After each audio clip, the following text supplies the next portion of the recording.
Greetings, tubies. Welcome back to my channel. Back to the basics.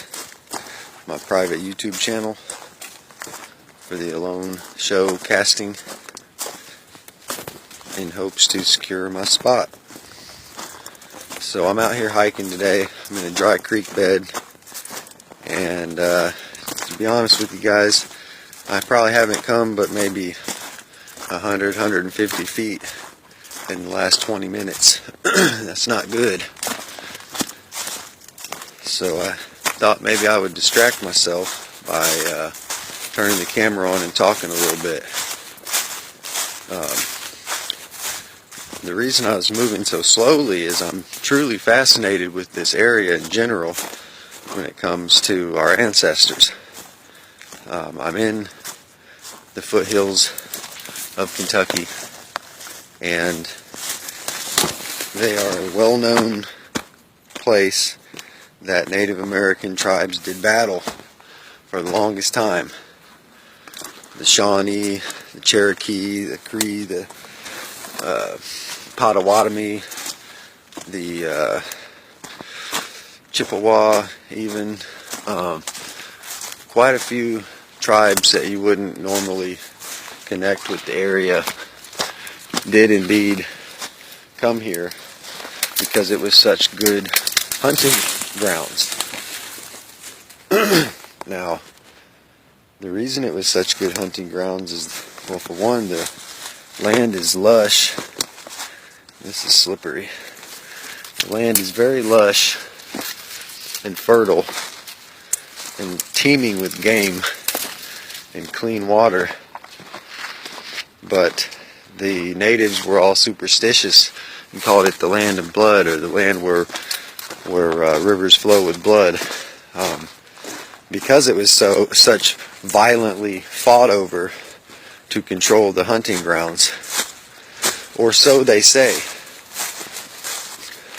My own theory is that none of the natives claimed Kentucky because in Kentucky there lived a tribe of red-headed, horned giants with double rows of teeth and 8 human beings. They were cannibals. The Bible mentions these giants. Native American folklore mentions these giants. Old newspaper clippings from the 1800s show the U.S. military removing giants from all over the Old West, and including here in Mammoth Caves, Kentucky, in the caves themselves, and under the city of Lexington. So I often wonder what type of artifacts we could unearth here to help prove that. So I'm constantly on the look for gigantic-sized axe heads, gigantic-sized spear points, gigantic-sized relics in general, which they have been discovered, though they don't have very much publicity. I hope possibly to change that.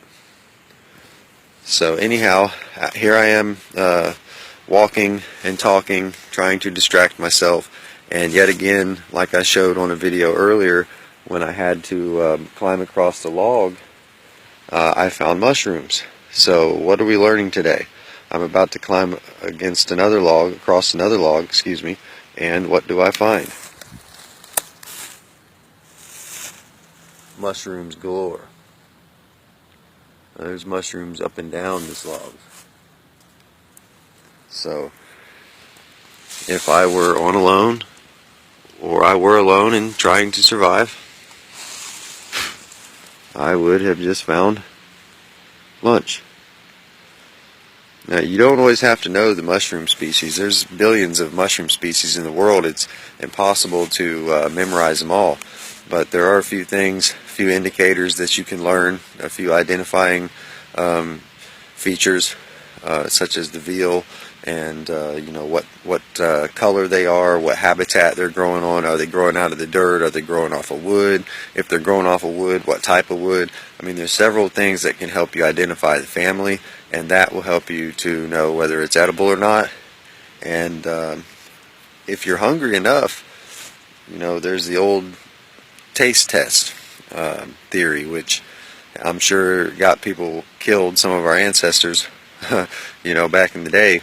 But if you take just a nibble, and I do mean just a little nibble, enough to get it on your tongue, barely enough to swallow, it should melt in your mouth basically, and you wait about 45 minutes and your stomach doesn't hurt, things like that, your vision isn't getting blurry, no funny indicators going on, then eat just a little bit more than that, about double what you ate, wait another 20-30 minutes, 45 tops, and if you're still, feeling good, then go ahead and chow down.